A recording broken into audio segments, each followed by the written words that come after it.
From the earliest age that I can remember, becoming a park ranger was my life goal. My father and I spent every weekend hiking, fishing, and camping in Arlo Bennett National Forest. Not everyone is as lucky as we were to have access to 560,000 acres of pristine woodland, streams, and hiking trails. But with it being only a 20-minute drive away, we practically lived there from Friday to Sunday evening. While I could recount hundreds of stories of our exploits in the park, I think it would be best if I stick with the information pertinent to the dangers I want to warn you of. When I was about 10 years old, my father and I had just finished setting up camp for the night. Our tent was placed, the latrine dug, and our campfire was burning warmly in front of us. After dinner, I walked to an area away from the campground, and then as I was heading back, I heard a soft whistling coming from the forest behind me.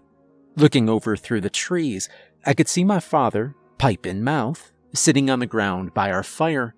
Turning my head back to the direction of the whistling, I squinted my eyes and peered into the distance to try and identify the source of the whistling. It was likely a bird, I thought to myself, but there were hints of a subtle melody that kept me from being certain.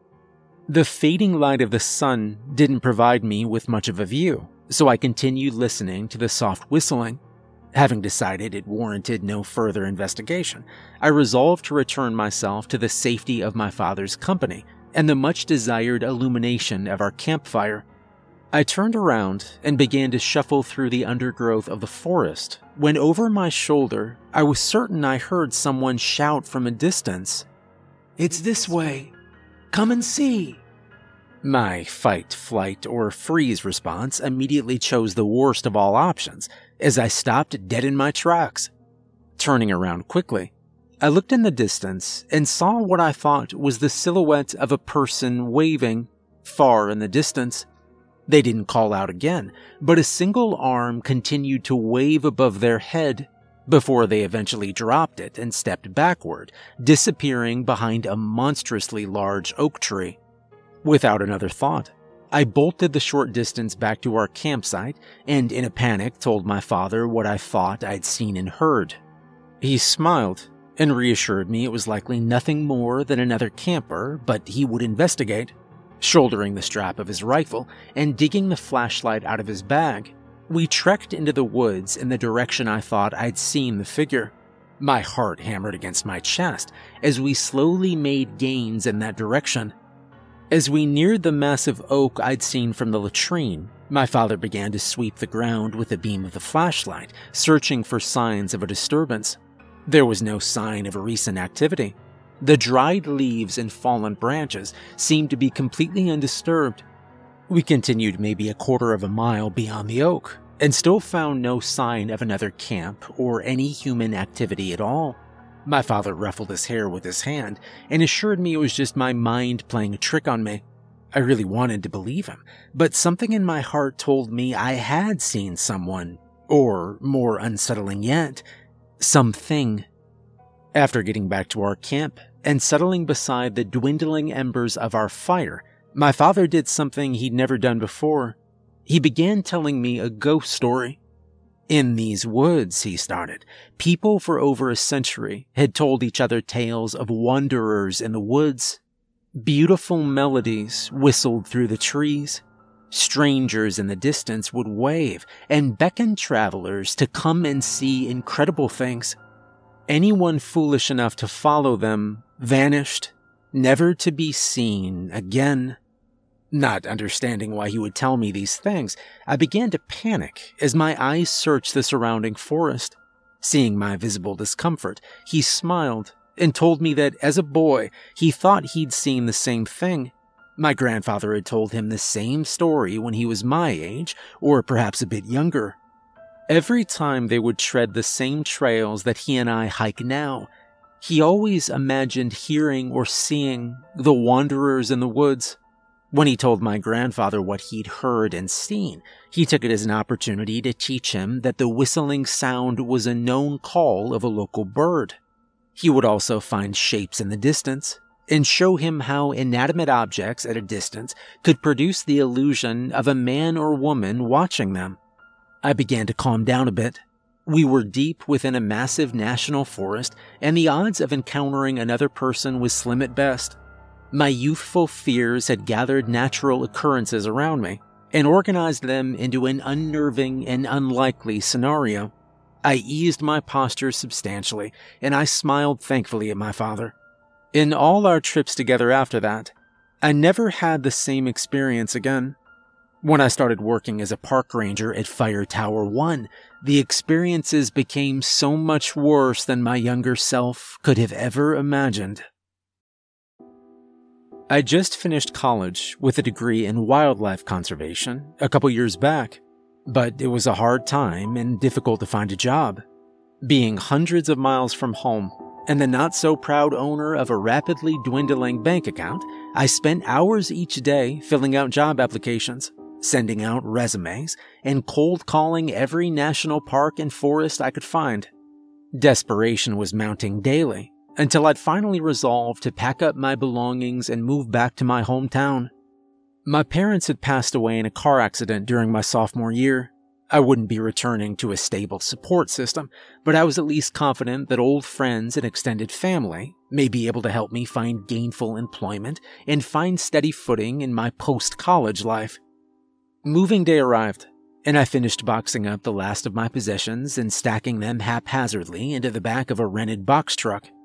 After managing to get my beater of a car into the car tow dolly on the back of the truck, I could feel my phone buzz in my pocket. Slumping down onto the tailgate of the box truck, I fished it out and saw a red notification bubble on my mail application, and I clicked on it. The feeling of joy I experienced can't be accurately described as I read the attached email. From Arlo Bennett National Forest Hiring Authority. Subject: Your application has been chosen for Fire Tower 1 in Arlo Bennett National Forest. Congratulations, and welcome to our team. We're excited to inform you that as a new park ranger for Wildlife Services, you will be stationed at Fire Tower 1. You are expected to arrive at Ranger Station 3, at or before 0800 hours EST. Uniforms, equipment, shelter, and necessities will be provided, as this is a 24/7 live-in posting. If you require storage for personal items you do not wish to keep in your on-site residence, accommodations will be made upon arrival. Please bring a valid driver's license, social security card, and a copy of this email to be presented upon arrival. We thank you for your time and look forward to meeting you. Welcome to the team. Dennis Garland, Superintendent, Arlo Bennett National Forest. I read the email over and over, no less than 10 times. Only minutes ago, I was getting ready to drive a box truck home, and now I couldn't wait to travel down the road to my new career and what I thought would be a bright future.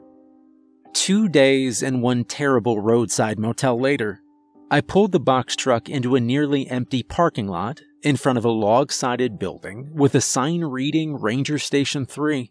2 well-aged Jeeps sat parked side to side in front of the station, but marked clearly as Ranger patrol vehicles. I couldn't help but smile. Here I was, right where I'd always wanted to be. With a mixed sense of pride and terror, I made my way into the ranger station and introduced myself to a man with salt and pepper hair, sitting at the desk in the entryway. I introduced myself and was greeted with a vice grip of a handshake, and he identified himself as Superintendent Garland. He explained to me that while he was generally not stationed at this location, he made it a goal to personally meet every new hired ranger and walk them through the process. Over the course of the next few hours, we filled out a seemingly endless pile of paperwork, drank bad coffee out of chipped mugs, and I listened intently as he explained my job duties at Fire Tower 1. None of the duties sounded unusual in any way. I would work in a 3x3 grid with fire towers 1 to 9. For the first 2 weeks of the month, I would man the tower from 5 a.m. to 5 p.m. A reserve staff member would report to the station to give me a day off to readjust my sleep schedule for the last half of the month. The following 2 weeks, I would work from 5 p.m. to 5 a.m. Each tower in the grid was staggered by shift to watch neighboring off-duty sectors around them, as well as their own. The primary concern was to watch for the inception of forest fires. Lightning strikes and unauthorized campfires were a constant concern in this area, so 24-hour surveillance was necessary. All fire tower rangers were provided with a 2-bedroom, 1-bathroom cabin located at the base of the tower. The cabins were fully furnished, and basic supplies were provided for your first week on the job, with the expectation you will provide your own groceries and other provisions thereafter. Routine maintenance of the cabin and tower was to be performed by the occupying ranger. Mr. Garland also informed me that I would work 4 weeks on duty with 1 full week of duty. Reserve staff would report to the cabin and each tower to relieve the primary attendant to allow them some rest. The 2nd bedroom was to be reserved for them, and we were to keep it free of personal items. One exemption to the rule was, in the event a camper or hiker was retrieved during a search and rescue operation, they would stay until they could be evacuated to the nearest town by medical staff. As we wrapped up, I was smiling ear to ear. Dream job, check. Rent-free living, check. After a worrying season in my life, everything seemed to be going my way. I was already making a mental checklist of what personal items to keep in the cabin and what I would need to store in the provided shed, when Mr. Garland's gruff voice unexpectedly pulled me out of my daydream. "One more thing," he said, eyes locking with mine. "Don't travel any farther than a half-mile or so north of Tower 1. "Oh, yeah, sure thing," I replied. "No problem at all, but is there any particular reason?" Mr. Garland stared at me in silence for a moment, and I could tell he was trying to sort out the answer. "Dangerous woods that way, son," he finally replied. "Bobcats and bears. Nasty business." I nodded politely. But it wasn't a terribly satisfying answer. My father and I had camped in this very forest for years, and had always known predatory wildlife lived throughout the entirety of the reserve area.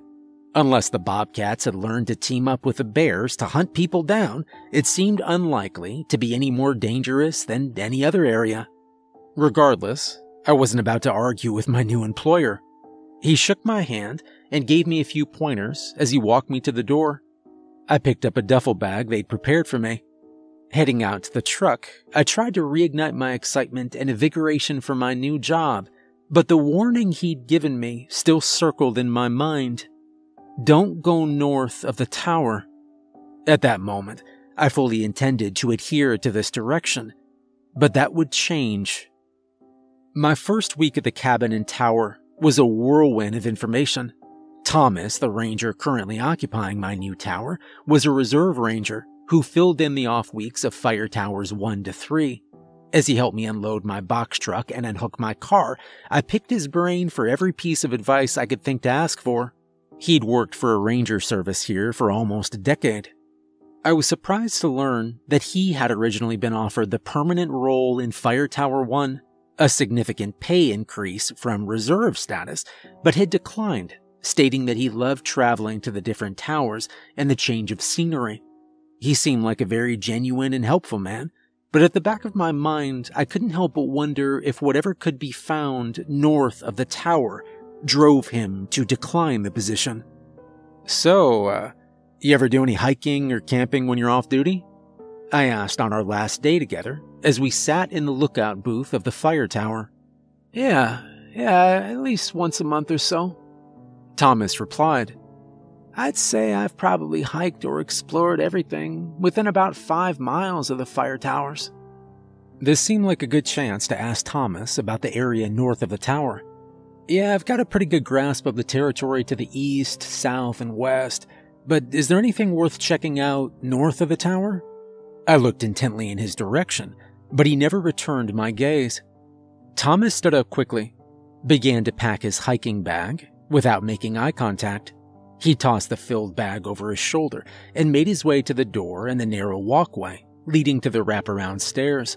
Once he'd made it out the door, he turned and looked at me with a determined face. "North of the tower isn't safe," he said, and then turned and started down the stairs. "Bobcats and bears that way. Stay clear." A few minutes later, I could hear the roar of an engine and the sound of gravel scattering beneath tires as his Jeep made its way down the deserted road. I was surprised by his sudden departure and lack of formal farewell. It wasn't as if I wouldn't see him again, but for such a friendly guy, it seemed like a rude exit. A bit of clarity from Thomas had been what I was anticipating, but now I was just left with a lead weight in my stomach and a slight feeling of dread. The answer had been so quick, it almost seemed like he'd practiced it. Matched with a dash for the door, I was sure something worse than wildlife must be up there. That evening after my shift ended, I radioed the 2 towers in my grid to verify they were safely on shift. After receiving an affirmative message from both, I began to shut down all the tower equipment other than the radio and gather up my belongings. There was still a bit of daylight left, so I seized the opportunity to grab a few odds and ends from the storage shed to bring into the cabin. My personal quarters were mostly organized, but there was still a barren bookshelf in the corner that was begging for some more tattered paperbacks. I dumped the old cardboard box on the floor by the bookshelf and squatted down onto the hardwood floor. Sitting cross-legged, I opened the box and put some novels on the bookshelf. The bottom shelves were full, and I was just beginning to load up the top shelf when I noticed something was sitting behind the bookshelf. I reached my hand into the corner, and I pulled out a worn leather book. There were no markings on the front or back of it.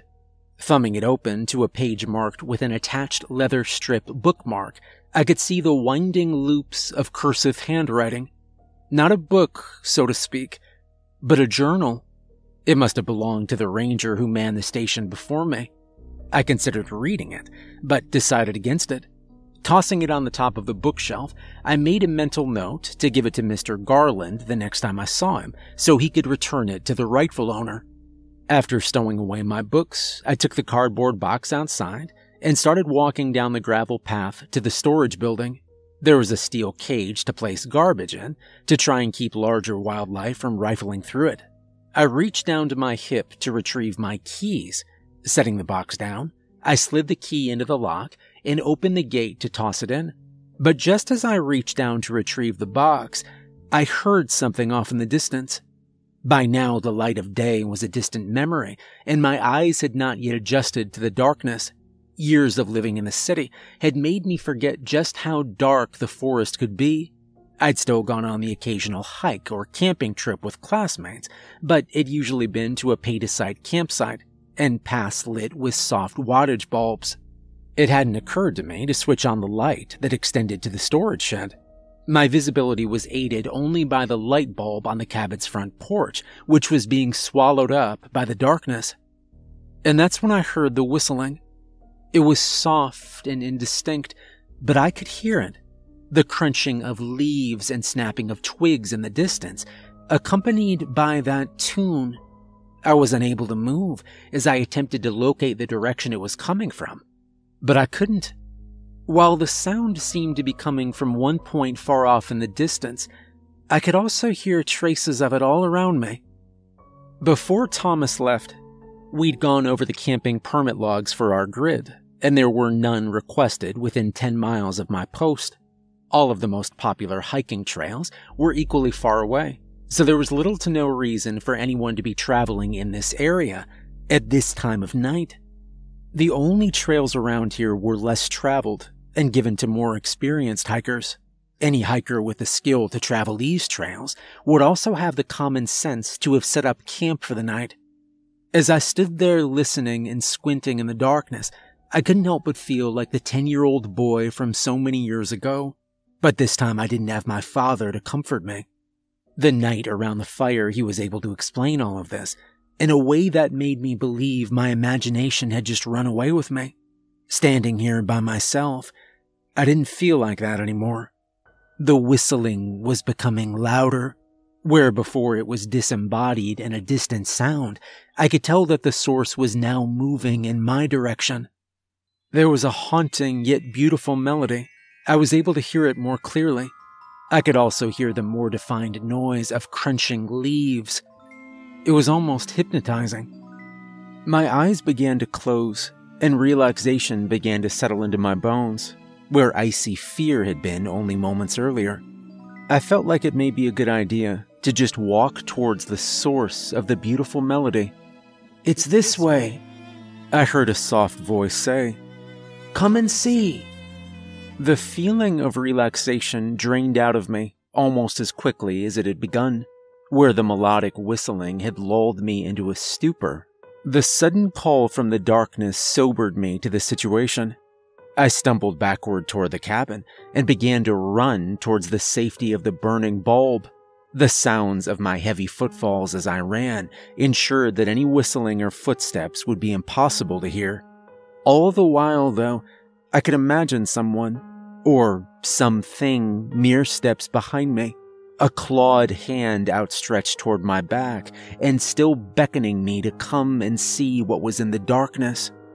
Once I reached the front door, I pushed my way inside, slammed the door, engaged the deadbolt, and slid onto the floor. My back against the door, I simply sat there, panting and trying to listen for any signs of activity outside. There was no whistling, no footsteps on the walkway or the porch, no knocking. It was just the noise of my gulping breath and the thunder of my heart against my ribcage. After a few minutes, I was finally able to collect myself enough to put a plan together. If there was someone out there, maybe they were in danger. If they weren't, well, they shouldn't be wandering around in the middle of the night. I went to the control room in the cabin and threw on the breakers to the floodlights located around the perimeter. Before leaving the control room, I grabbed a floodlight and grabbed a hunting rifle off the rack. Uneasily and slowly, I disengaged the deadbolt to the front door and stepped outside.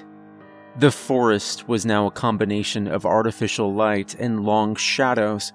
I made my way back down the gravel trail towards the storage building. The whistling had begun just beyond the storage shed. I began to sweep the tree line. Nothing. Not a single damn thing. For all the crunching leaves and breaking branches I thought I'd heard, there was no sign of anything. I continued sweeping the distance with the floor light when I heard the ping of an incoming call on the fire tower watch radio. The sound made me jump, and I was relieved to realize it was an incoming radio signal.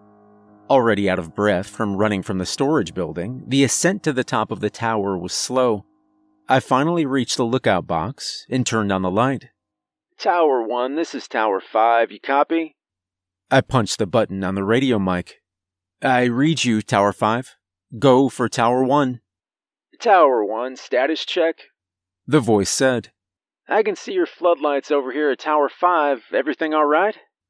I immediately felt embarrassed, and I didn't want to explain this to my coworker who I hadn't even met yet. Yeah, everything's all clear.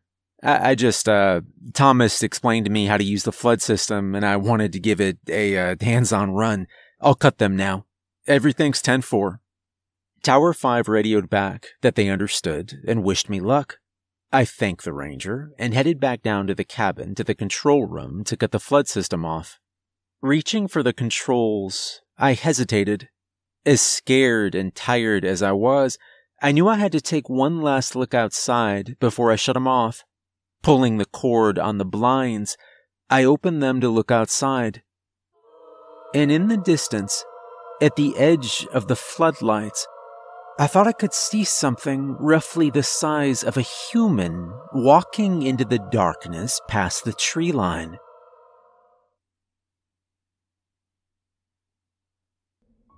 My heart began to hammer all over again. I pulled my phone out of my pocket and tried to snap a picture before it disappeared, but it was gone before I managed to. Before I returned my phone to my pocket, a curious thought occurred to me. Thumbing through my applications, I found the one I was looking for. A digital compass popped up on my screen, and the needle bounced side to side as my hand shook. Once I was able to settle my nerves, the needle finally came to rest. It pointed north. To say I was on edge for the next few days would have been an understatement. The remainder of the week was my last week on the day shift before I transitioned to my 2-week rotation of evening watch. While I hadn't seen anything alarming since the night Thomas had departed, I had also taken special care to avoid the opportunity. No more nighttime travel to the storage shed. No taking the trash out in the evening. If I needed to complete any outdoor task, I made sure to do it during daylight. I'd mostly convinced myself that it was all in my imagination, but the thought still rolled around in the back of my head that maybe I saw and heard exactly what I thought I had. Immediately after my shift each day, I shut down all lookout equipment except the radio and headed directly down to the cabin. My evenings consisted of a steady schedule of TV show binging, dinner, a shower, and reading in bed. The small supply of books I'd brought didn't provide as much entertainment as I'd hoped. Most of them I'd read dozens of times already, and I quickly thumbed through the few that hadn't lost all their appeal. And then as I was reading, something caught my eye. The journal. Shuffling out of bed into the bookshelf, I scooped it up and returned to bed. Initially, I told myself it was immoral to read someone's private journal, but the odd feeling this place gave me, and the lack of other engaging activities, made it easier than it should have been to justify reading just a few pages. Settling back in under the blankets, I flipped open the cover to the first page and ran my hand over the cursive writing. The beginning introduced me to its writer, Gary Vincent, and his arrival to this cabin. Entry 1 was dated roughly 2 years before I arrived, and it told the uneventful story of his early life, education, and acceptance of the ranger position at Fire Tower 1. Our stories were fairly similar in many respects, but Gary seemed to have skipped the period of frantic job searching and desperation before his employment here.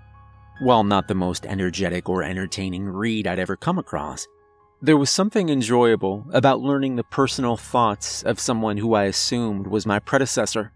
Thomas had trained him as well, and the two of them seemed to have developed a good friendship. The two of them camped and hiked the area together, and enjoyed their shared time at the cabin when Thomas came to relieve Gary for his R&R days. I was beginning to nod in and out of alertness when I'd finished about a third of the journal, when an entry jolted me back to attention. It read, "So there seems to be something strange going on around here. I love everything about living and working here in the forest, but now and again I just get a feeling that something's watching me. Can't quite put my finger on it. It's the same feeling you get when someone stands behind you in a room but doesn't say anything. Just an electric charge sensation. Last night, I was hauling the kitchen trash out to the old dumpster dungeon when I heard someone whistling out in the woods. I always check the camping permits at the start and end of my shift, so if there was an emergency, I can get help out to them. The thing is, there are no permits out this far that we had on record today. I tried calling out to the person whistling, but they would just fall silent whenever I did. A few minutes later, the little tune would pick back up. I'd try calling out again, but it was just the same. No more whistling for a minute. There was a time or two I thought someone was telling me to come and look at something, but I'm not sure. I headed into the control room, grabbed a flashlight, and searched the area. But after a while of stumbling around in the woods, I called it quits. Didn't see anyone or hear any more whistling. Haven't really been out here all that long, but maybe the lack of daily interaction with people is just making my mind kind of funny.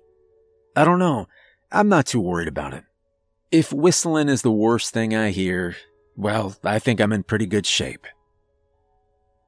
I read the passage over and over again. Almost the same thing had happened to Gary. The only noticeable difference between the two events was my total panic compared to Gary's cool and collected approach to investigating the area. A second difference dawned on me. Gary hadn't seen anyone in the wood line. I wasn't positive that I saw a person, but I was certain I'd seen something. Too engaged with the similarities of the journal, I knew I'd be up the rest of the night until I finished it. I got out of bed again, headed to the kitchen, and made myself a pot of coffee. I started reading again. There were no strange entries in the journal until about 3 months later. This is the entry.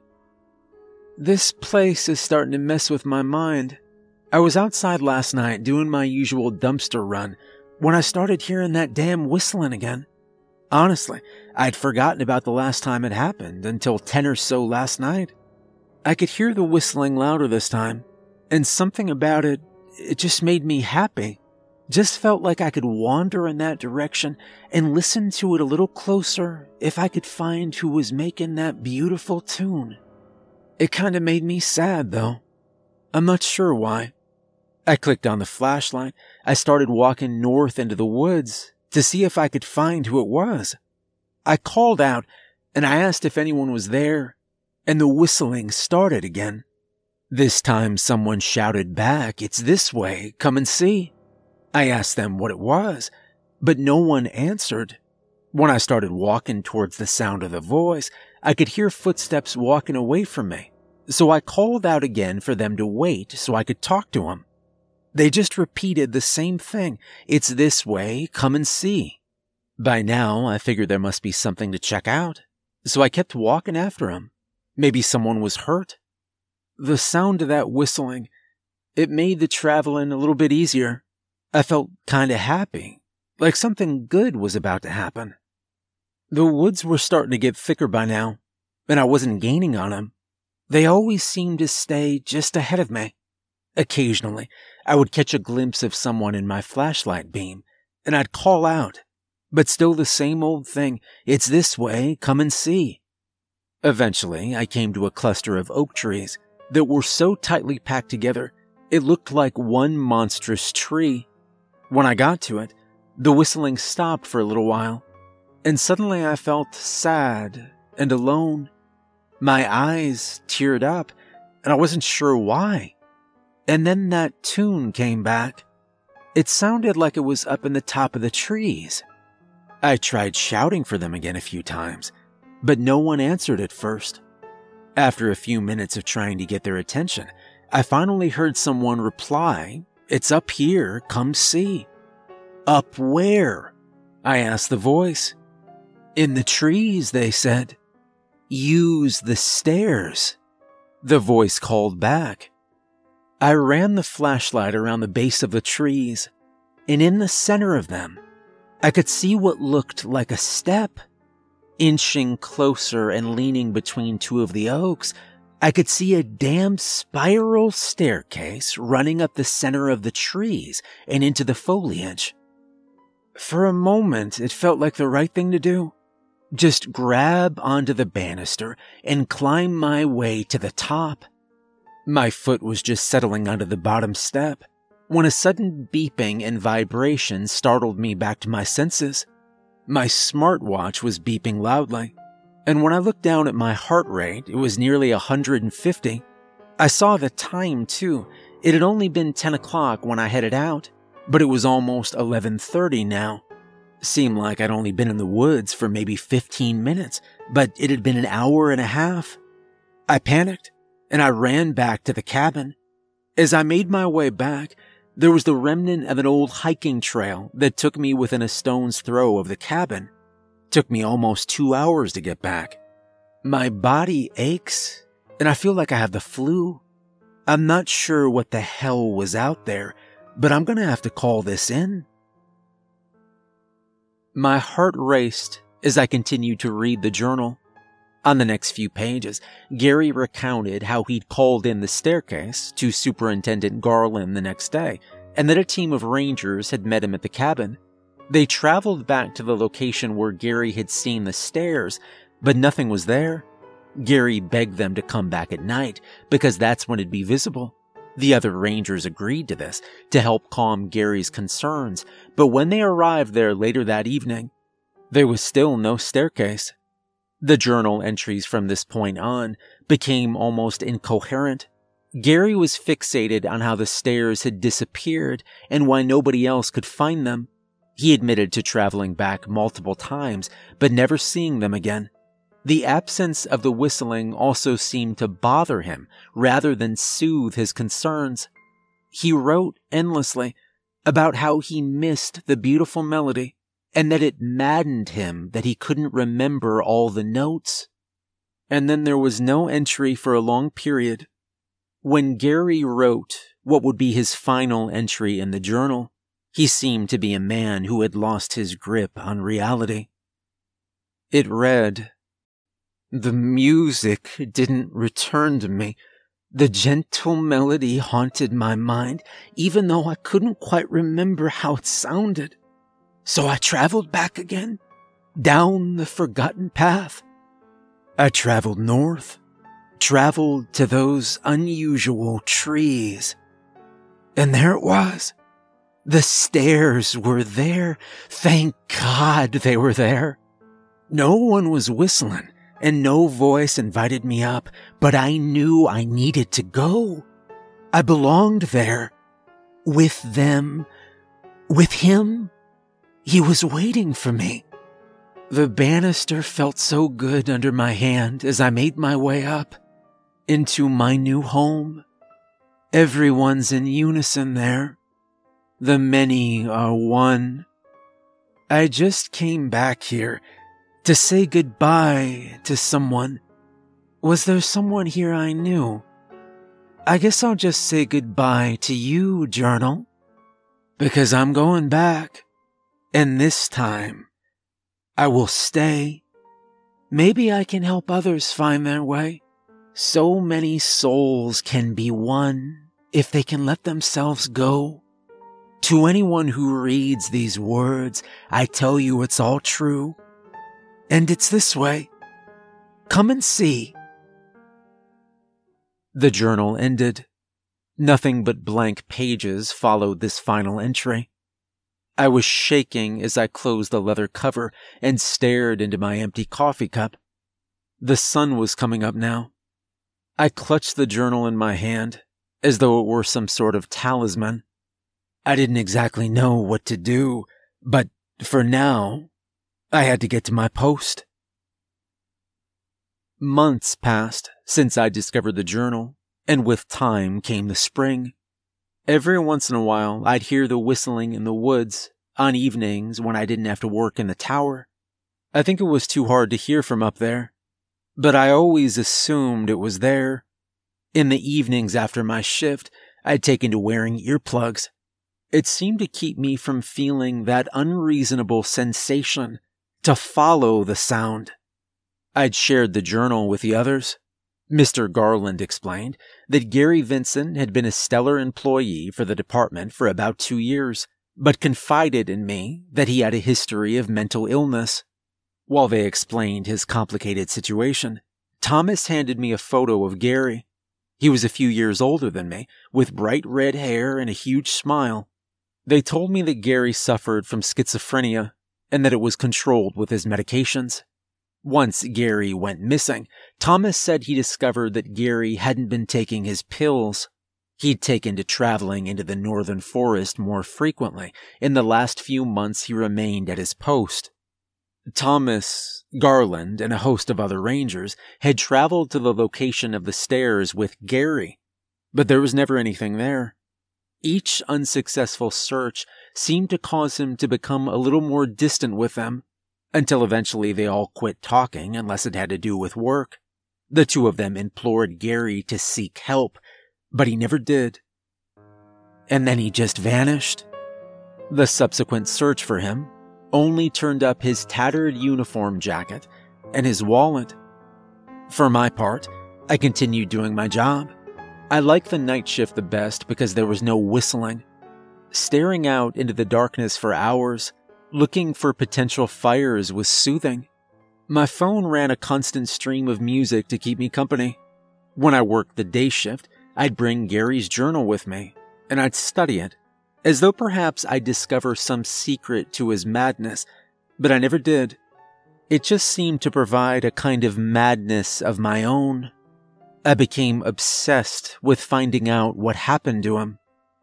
I can't honestly tell you why I decided to do what I did next, but the mystery had become more than I could take.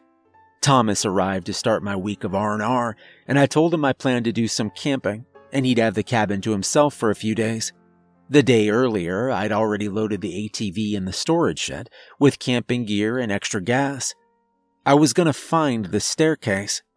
And as soon as Thomas started his shift, I fired up the ATV, and headed on the trail to the east of the tower, so he'd be less likely to surmise my plans. I drove the ATV in a wide arc around the Tower 1 sector until I was about a quarter mile due north of the tower.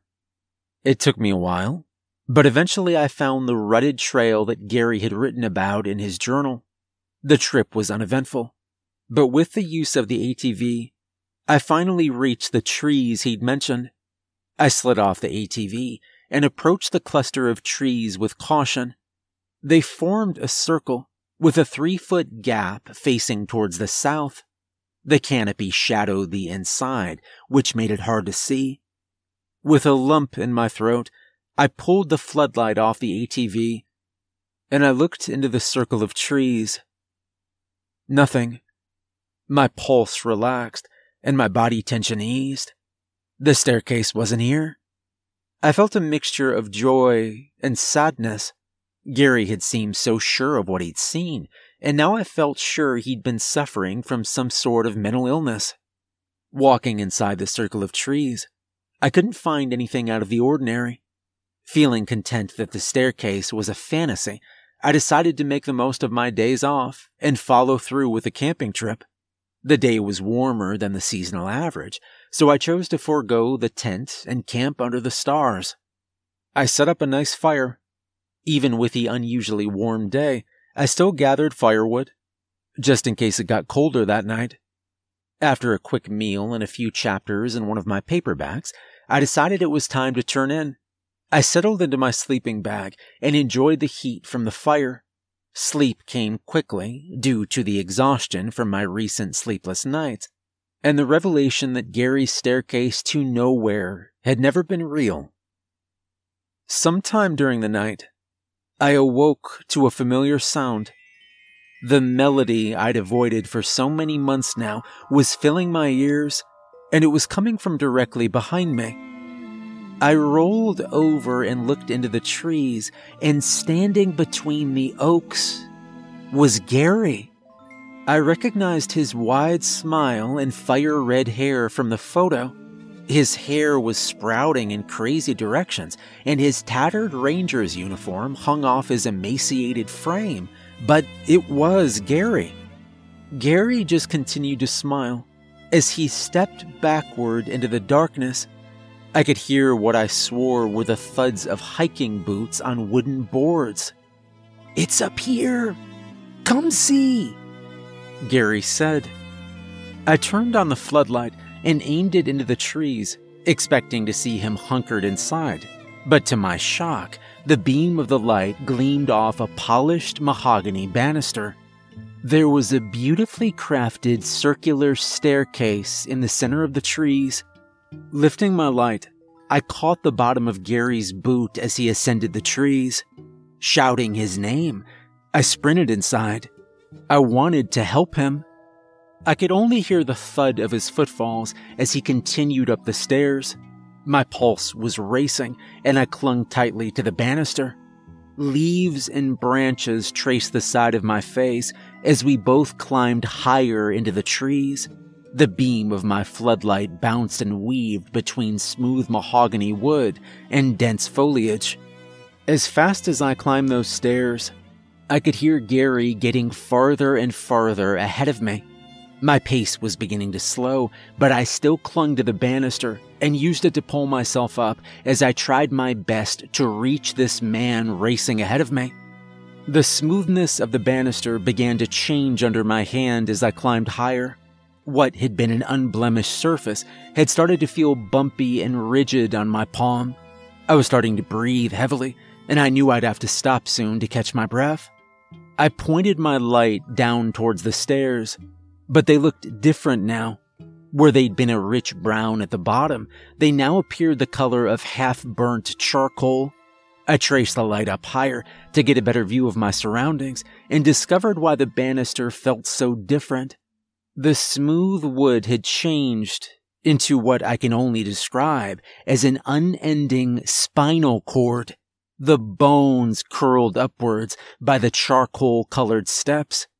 The foliage around me, which had been budding and green when I started my ascent, was now the sickly purple of a healing black eye with throbbing veins running through it. Black dew dotted the tops of the leaves, and I noticed that anywhere this dew made contact with my clothes, they were now developing small holes, and the smell of decay. The branches of the trees made sudden pattern changes from obsidian to ashen white. Terrified, I turned to go back down the stairs when I saw the section of steps below me crumble and fall away into nothingness. There was no way I'd climbed more than the equivalent of 6 flights of stairs, but I watched as chunks of burnt stairs and spinal cord banister drifted off in a hellish purple chasm. As I tried to gain my composure and figure out what to do, I could feel the step below me beginning to crack and sink.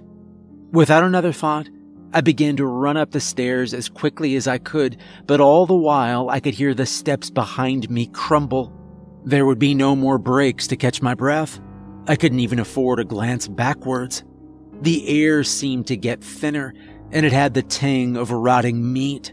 I could feel my legs buckling and struggling to keep up with the stairs, and I knew I'd soon fall back into that hellscape below. Just as I felt the last of my strength give way, my hand reached for another section of the spinal cord banister and found nothing. I fell forward.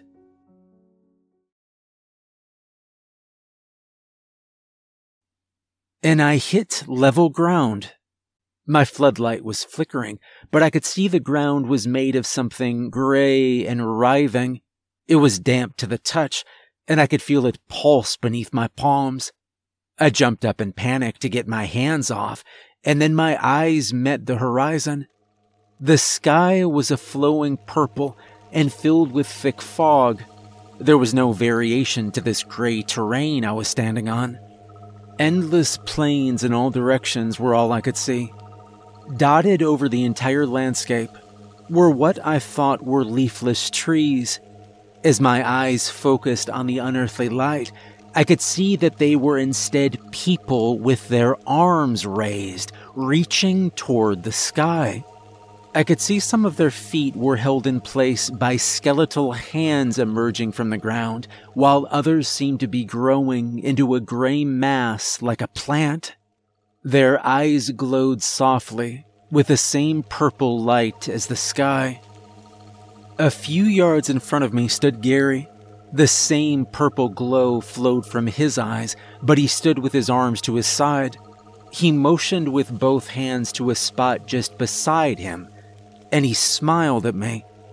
On the ground where he pointed were 2 writhing skeletal hands, and I knew he wanted me to take my place there and become a part of this twisted place. Only I was starting to feel like perhaps it wasn't as twisted as it first seemed. The melody I'd heard so many times in the woods echoed everywhere now. The forest of skyward-reaching people produced an overpowering wave of sound as they all whistled that same beautiful melody. Slowly, I started moving toward Gary and thought that maybe this all made sense. Everyone here was happy after all. The purple of this world was beginning to look beautiful to me. I was about halfway to Gary when I halted for a moment and looked over my shoulder. There was an opening on the ground where the stairs had been. My head darted from side to side, and I could see more of these openings. There must be hundreds of these staircases leading up to this world, I realized. Looking back at Gary, I could see that same smile as before, but there was a nervousness to it. It was almost like he was pleading with me to step beside him and accept those skeletal hands as they wrapped around my ankles. When I noticed the tears running down his face and the ever so subtle shaking of his head, I realized he was trying to tell me no. Before I could ask him what was going on, I was startled by the deafening sound of a foghorn. The ground beneath me shook, and the beautiful melody suddenly turned into a blood-curdling shriek. Their hands dropped from the sky and covered their ears, and I did the same. A second boom of the foghorn came, and they lifted their heads and opened their mouths. Thin streams of blue and yellow smoke drifted out of them and into the distance. The smoke merged, and as I looked through the fog, I could for the first time see the outline of the thing. There was a colossal silhouette in the fog. It towered above the field, higher than anything I'd ever seen. It seemed to sprout out of the ground. I could see its long, bony arms and claws scooping up people. It had two curling horns protruding from its oval-shaped head. A cavernous mouth full of slender, sharp teeth opened. It shoved handfuls of screaming people into its mouth, and it seemed at the same time to breathe in the blue and yellow smoke. The appearance of this eldritch horror was more than I could bear. I pushed myself back toward the hole, and I looked back towards Gary. He was still crying, but he was nodding in agreement now as I got closer. I could see now that he was held in place by those same writhing skeletal hands. I broke my gaze with Gary, and I looked into the sky at the impossibly large abomination towering over the forest, and I saw its massive hand reaching through the fog towards me. Without another thought, I pushed myself back into the hole, and I closed my eyes. At this point, floating in an endless void was better than allowing that ageless horror to consume me or add me to its garden of souls. The sensation of falling was terrifying, and my stomach began to ball up tightly. I could feel myself moving faster and faster as the sickening purple void swirled around me. I closed my eyes and prayed that I would just die. And that's when I felt a sharp pain in my back as something scraped against me. I opened my eyes, but it was almost completely dark now. My descent began to slow, and I could feel things brushing against my face. My eyes began to focus on a growing light, and I could see that I was slamming into tree branches. Extending my arms, I was able to briefly grasp onto them and slow my fall. After what felt like hours of falling, I eventually landed with a thud onto the ground, and everything went black. When I came to and opened my eyes, I was in front of an abnormal circle of trees lying in the dirt. I could see the smooth mahogany stairs only feet in front of me. My entire body ached as I pushed myself up and staggered to the ATV to retrieve the gas can. Fuel spilled out of the upturned can as I dumped the contents at the foot of those hellish stairs. I pulled a book of matches from my pocket, and I flicked it into the trees. A rush of warmth hit me as the fire engulfed the stairs. I must have blacked out then, because the next thing I knew, I woke up in a hospital. Thomas was asleep in an armchair beside me. My left arm and left leg were in a cast. Reaching up to scratch my head, I could feel missing patches of hair. My entire body seemed to be covered in bruises and cuts. Thomas told me they'd found me after he spotted rising smoke from the lookout in Fire Tower 1. When the rangers and forestry services arrived, they found me at the foot of the blazing trees. I'd been in the hospital now for 3 days and had been in and out of consciousness. He asked me repeatedly what had happened, but for now I just lied to him and told him I wasn't sure. Mr. Garland stopped by as well, and I just told him I'd gone camping and woke up in the hospital. I wasn't fired from my job, but I never returned. The ranger service investigated the fire, and while they were able to ascertain that it had been intentionally set, I wasn't suspected due to my battered state when they discovered me. The last time I spoke with Thomas, he told me he'd accepted the full-time position at Fire Tower 1, and I wished him luck. As for me, I've taken a traveling position with the Forestry Service. I travel the country now, performing studies of the forest under our care. It's been nice to see the country, and I still spend every available moment I have hiking and camping. My motivation is a bit different now. Every time I travel to a new town, I always ask the people there if there are any local legends about a whistling in the woods. And I'm always looking for staircases in places they shouldn't be. I'll never forget what I saw in that purple hellscape. What haunts me the most is remembering those hundreds of holes that I knew must lead to hundreds of different staircases. I always listen now for whistling in the woods, and I always carry an extra can of gas.